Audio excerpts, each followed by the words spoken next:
We know Cristiano Ronaldo as a true professional, obsessed with his work. This is a man who created himself with blood, sweat and tears. And CR7 is even like a synonym for the words pro, goals and records. But how could one decision and one's ego ruin all this in just one summer? The love of the fans, the reputation, his shape and statistics. What the hell happened to CR7, who can't score in 8 games in a row and gets bad ratings for his matches? Why has the number of his haters grown like never before? To start with, Ronaldo has always said that Manchester United has a special place in his heart. But at the end of last season, when the Portuguese realized that the Red Devils didn't qualify for the Champions League, he immediately asked to be sold. This is because Cristiano can't imagine his career without the Champions League. He is the tournament's top goal scorer, but his football nemesis Lionel Messi is on his heels and ready to take the title away from Ronaldo. To prevent this, the 5-time Ballon d'Or winner wanted to move to a team that will participate in the main club competition. United were no longer unable to give him that, and Cristiano's love for the club vanished. He brazenly skipped the summer preseason under new head coach Erik ten Hag and showed a lack of professionalism that was very unlike him. The Mancunian's new coach decided to cover for his player, telling the press that Ronaldo simply had some kind of family issues. But this looked extremely suspicious against the backdrop of the emerging interest of various European clubs. Worst of all, for some reason Cristiano was silent and didn't make any intelligible statements about it. And because of that, the club and the coach were in an awkward position. The Portuguese didn't have the courage to honestly say that he intended to leave Old Trafford or, conversely, stay.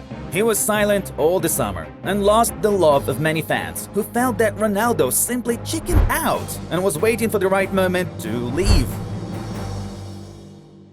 And things got even worse for CR7 when agent Jorge Mendes started looking for a new team for him. Ronaldo's services were actively offered to Bayern, Chelsea, Real Madrid, Atletico Napoli and Sporting. But no one needed him, which is actually nonsense for a player of his caliber. Like it or not, several factors played against Cristiano: age and salary. He's 37 already, and Manchester United pay him around 30 million euros a year. Of course, only PSG could meet such demands outside of England, but they also didn't need Ronaldo. Moreover, Cristiano was refused even publicly. Bayern CEO Oliver Kahn made it clear that Ronaldo doesn't fit the Bayern ideas. Real Madrid president Florentino Perez said the ex-Blancos player is too old to sign him again, and Atletico fans staged protests. Chelsea head coach Thomas Tuchel also quarreled with president Todd Boehly because of his unwillingness to work with Ronaldo, and Sporting coach Ruben Amorim was rumored to have promised to quit if the club bought Ronaldo.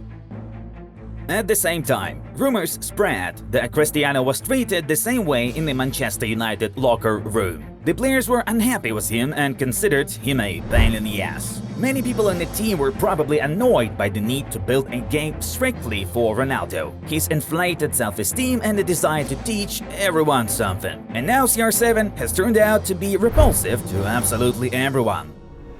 He didn't manage to leave Manchester United before the start of the season, and therefore, at the start of the Premier League new campaign, Cristiano, who missed the summer friendlies, played very passively, showing that he no longer wants to be at this current club in every possible way. And now he has a terrible, as for him, goalless streak of 8 matches.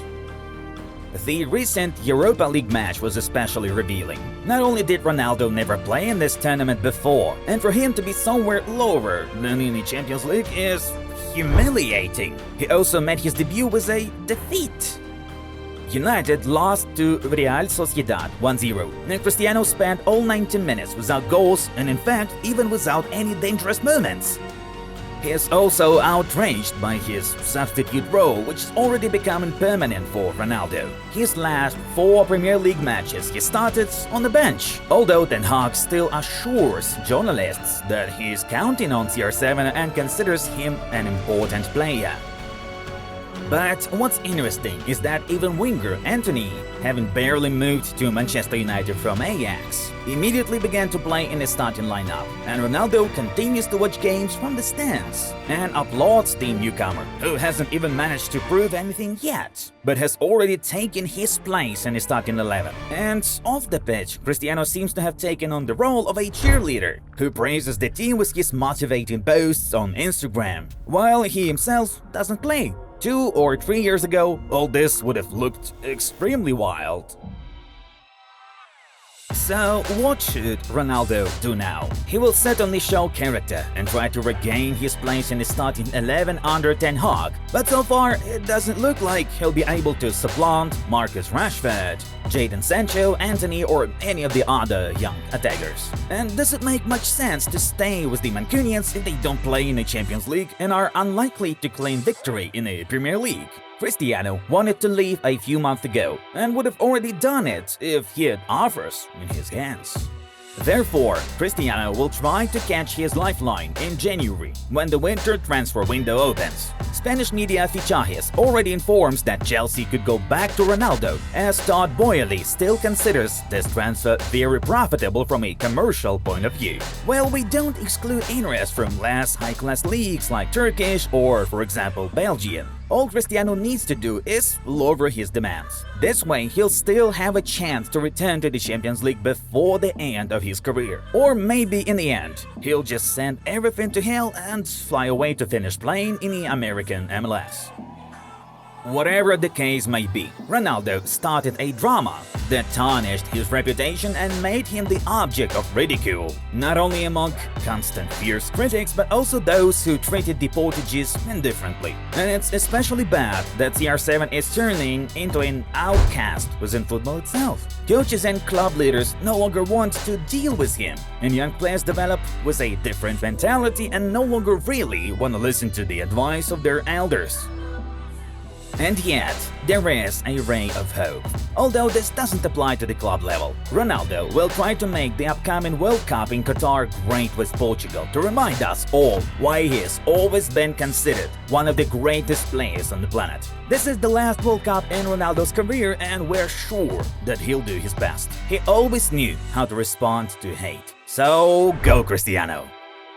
Guys, we already have more than 1,000 subscribers on our channel and we're extremely grateful to you. Be sure to continue to subscribe to our channel so that our friendly gang keeps growing. And that's all for today. Thank you so much for watching. Best of luck to you and we'll see you very soon.